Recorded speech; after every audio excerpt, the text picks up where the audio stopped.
नमस्कार, मी Neha. Deshonnati news bulletin मध्ये आपलं स्वागत आहे. तुम्ही ऐकत आहे आजच्या ठळक घडामोडी. विजयानंतर खासदार सुप्रिया सुळे यांच्या बारामतीत जंगी स्वागत.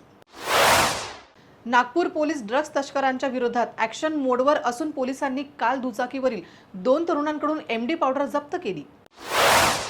बारामतीत आमदार रोहित पवार यांच्या जनसंपर्क कार्यालयाचे त्यांच्या आई सुनंदा पवार यांच्या हस्ते उद्घाटन. पडद्यामागे राहून भाजपाच्या अनेक लोकांनी माझ्यासाठी काम केलं, चंद्रपूरच्या खासदार प्रतिभा धानोरकर यांचे वक्तव्य. कल्याणमध्ये एका महिलेवर बलात्कार केल्याप्रकरणी एका प्रवचनकारावर गुन्हा दाखल करण्यात आला. निलेश महाजन असे प्रवचनकाराचे नाव असून खडकपाडा पोलिसांनी तपास सुरू केला आहे. आम्ही सर्वांनी मिळून बहुमत मुक्त भाजप केला आहे, खासदार संजय राऊत यांचे विधान. कल्याणमध्ये जेलबंद असणाऱ्या आरोपीला गांजा पुरवण्याचा प्रयत्न करणाऱ्या 2 आरोपींना पोलिसांनी बेड्या ठोकल्या. यवतमाळमध्ये जिल्हा मध्यवर्ती बँकेचे पीक कर्ज वाटप रखडल्यामुळे शिवसेना शिंदे गटांची बँकेत धडक. छत्रपती संभाजीनगरातील वाडूस परिसरात असलेल्या बजाज कंपनीच्या गेटसमोर एसटी महामंडळाच्या बस आणि कंटेनरमध्ये अपघात झाला. यात बस कंडक्टर आणि चालकासह 7 जण गंभीर जखमी झाल्याची घटना घडली आहे.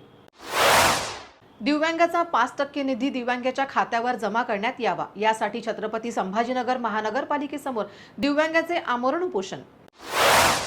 काँग्रेसचे ज्येष्ठ नेते बाळासाहेब थोरात यांची काँग्रेस नेत्यांनी मुंबईच्या रिलायन्स रुग्णालयात घेतली भेट.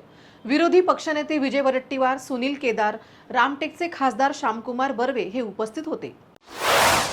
अमरावतीचे नवनिर्वाचित खासदार बळवंत वानखडे यांच्या विजयानंतर निवडणूक रॅली काढण्यात आली होती. या रॅली दरम्यान अश्लील हात वारे करत यांचा व्हिडिओ व्हायरल केल्याप्रकरणी कोतवाली पोलिसांनी 7 जणांना अटक केली आहे. शिवसेना ठाकरे गटाच्या उपनेत्या शुभांगी पाटील यांची नाशिक विभाग शिक्षण मतदारसंघातून पक्षप्रमुख उद्धव ठाकरे यांच्या केवळ एका शब्दावर माघार. यावेळी बोलताना त्यांना रडू कोसळले.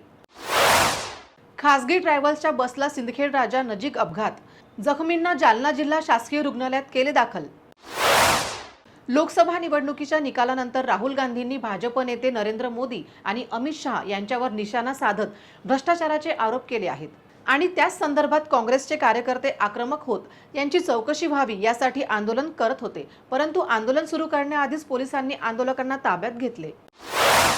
वर्धा जिल्हा मध्यवर्ती सहकारी बँकेमार्फत पीक कर्ज वाटपाचा शुभारंभ.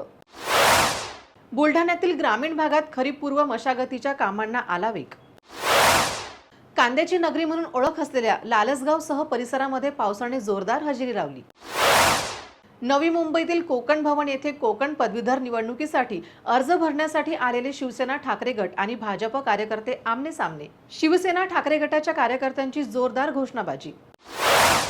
लोकसभा निवडणुकीनंतर ज्येष्ठ नेते शरद पवार यांची काँग्रेसच्या नेत्यांनी घेतली सदिच्छा भेट. काँग्रेस प्रभारी रमेश चेन्नीतला, मुकुल वासनिक, विरोधी पक्षनेते विजय वडेट्टीवार, खासदार वर्षा गायकवाड, सुनील केदार, खासदार श्यामकुमार बर्वे, असलम शेख यावेळी उपस्थित होते. नांदेड जिल्ह्यातील मुखेड तालुक्यात असलेल्या चांडोळा येथे रेतीच्या वाहनाला कट मारल्याच्या कारणावर 2 गटात भर रस्त्यावर एकमेकांवर तलवारी काढण्यात आल्या. या प्रकरणाचा व्हिडिओ व्हायरल झाल्यानंतरही पोलिसांनी गुन्हा दाखल करण्याची प्रक्रिया सुरू केली नव्हती. राज्यातील सरकार बरखास्त करून महाराष्ट्रात राष्ट्रपती राजवट लागू करा, माजी मंत्री सुबोध सावजी यांची राज्यपाल रमेश बैस यांच्याकडे मागणी.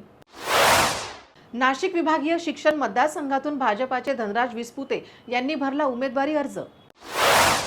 आरक्षणाचा वापर करून राजकीय पोळी भाजण्याचे काम शरद पवार करत आहेत, माजी मंत्री सदाभाऊ खोत यांची शरद पवारांवर टीका.